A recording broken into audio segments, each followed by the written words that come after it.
I hear you're working on an open source learning record store.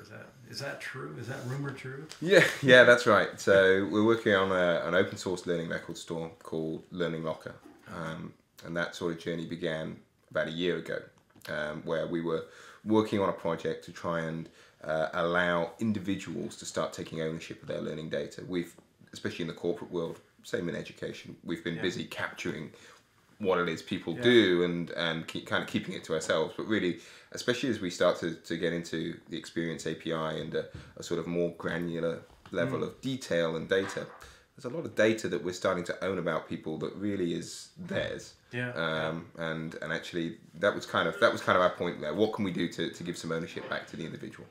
So, how do people respond? What do you think? Do they know what to do with that data? What's because data is exciting to some people it's not, right? I mean, so we built out we spent a few months sort of wireframing, building a product that we felt was representative of what we wanted, and we released it to a few limited people, and they tried it, and it works quite well. I've got my own like Learning Locker CV and things like that.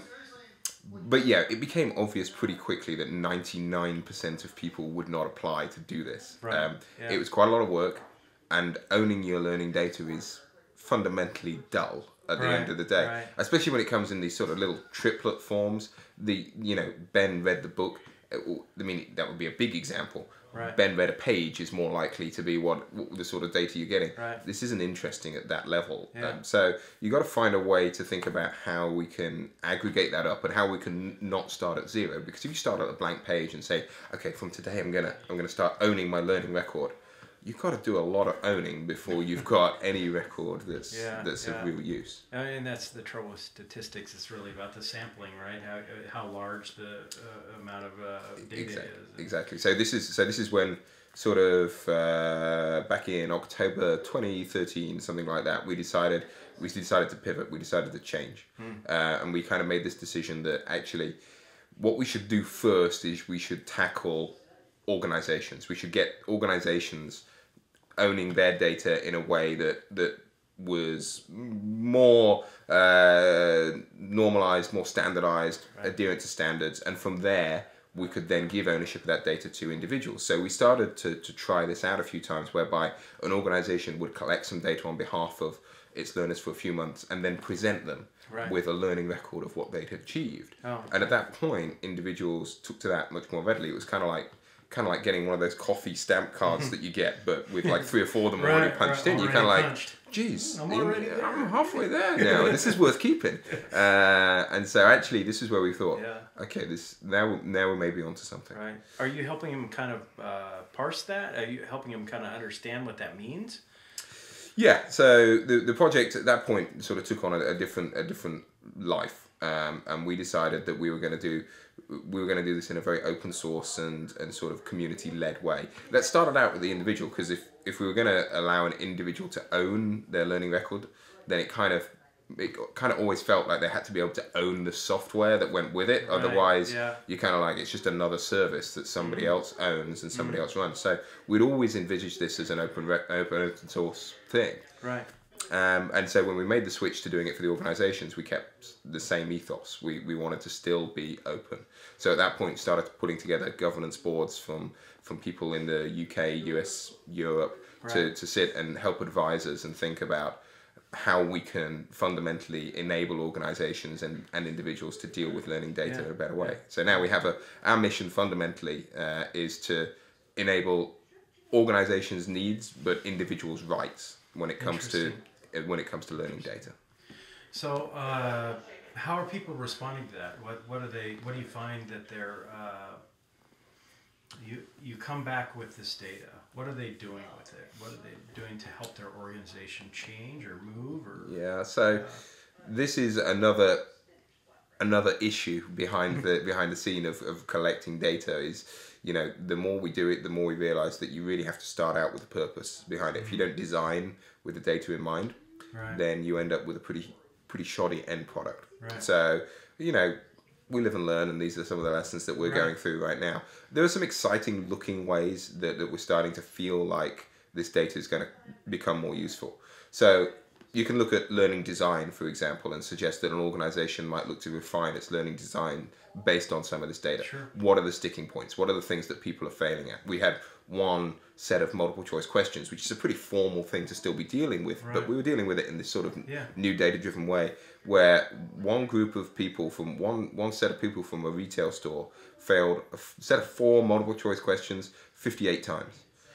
Which is a pretty outstanding way to know that actually they are just guessing. I mean, this is almost a statistically infeasible amount of times to do this. Right. But actually, when we started digging into the data a little bit more, we started to understand that actually they're doing a lot of this on a Sunday in the stores and things like that. Now it's becoming obvious that actually this particular store was overstaffed on a Sunday, and so now all of a sudden we're able to feed back into the business and suggest, hey, look, you know what, with this activity that's going on here, it seems pretty obvious to us that nobody's walking in the store on a Sunday, and they're just doing whatever they're doing to pass the time. Right. And so you start to feed back stuff that starts to become a little bit more relevant to the organization. So learning design is certainly the one area there. That relating to performance is the next area, because we're kind of interested in not just getting data out of learning systems anymore. That's nice, but it's not as interesting as it could be to the business. So now we're interested in getting performance information out of CRM systems or anything that's sort of performance related in the business and correlating that with other activity. It's been nice to see there's been a shift kind of lately where we're realizing the connection between performance and learning and development, and how those two need to kind of work together. And Experience API seems to be kind of one of the things that's helping us kind of bridge that gap, wouldn't you say? Yeah, absolutely. I mean, it used to be that, you know, the business has some problem and they go to the learning and development department and say, oh, you know, we probably need a course for this or something, because that seems like the right way to solve this problem. And then the development department go, okay, we'll do this. So then they think, well, given these learning outcomes that we need to reach, let's design some curriculum. And then we measure back against the learning outcomes as to whether we actually did that. And very few people are ever able to make the link between, well, we achieved learning outcomes, but did we achieve the desired business performance? Right. The world moves. Yeah. So they find that very difficult to track. They always have. I think this sort of lends itself much more to not really focusing on courses so much as resources, and thinking about what are the different tools that we are putting at people's fingertips to enable their performance, and then how can we relate that back in a very just-in-time sort of manner to what they're doing day to day, so that, you know, Bob goes and reads this and then goes and does that and whatever, and starting to get into that level of granularity, I think is quite exciting for really aligning L&D with what is core to making business more effective. Yeah, I'm glad to hear the success stories and kind of the how performance support is really kind of entering into the conversation. It seems really important. Yeah, the learning record stores kind of, for me, we kind of see it as being a fundamental piece of infrastructure now at this point. That, you know, it's probably not going to be a hugely sexy piece of software or anything like that, but you know what, it's going to be pretty necessary. And so I'm almost excited about making something that's not that sexy at the end of the day, because you know, I'm often very busy making gamified this and social that and things like that. And you're like, it just collects data really well, man. And you're kind of like, well, there's nothing wrong with being a nerd. It's all right, man. I appreciate it. Exactly. And I've been geeking out on the open source side of it as well. The open source side of it's been fascinating to me. Like, the amount of work you have to put in to give something away successfully is incredible. And, you know, we're starting to get our first contributors from outside of our own core programming team now. And this is really exciting. Last week we put out a call for language translators, and within a week we had the whole thing in Italian, Turkish, Dutch. And we kind of like, that's pretty cool. That is really cool. I love the sense of community, and I was talking to Aaron about that, and it's like, it's great to see how many people are kind of behind this as a movement, I guess, if you will, and as a, you know, as the industry kind of shifts, especially over to the performance support side. Well, I appreciate you sitting down and talking to me, and pleasure meeting you, and looking forward to hearing more about your success and what you're doing. Thanks, Jeff. Appreciate it.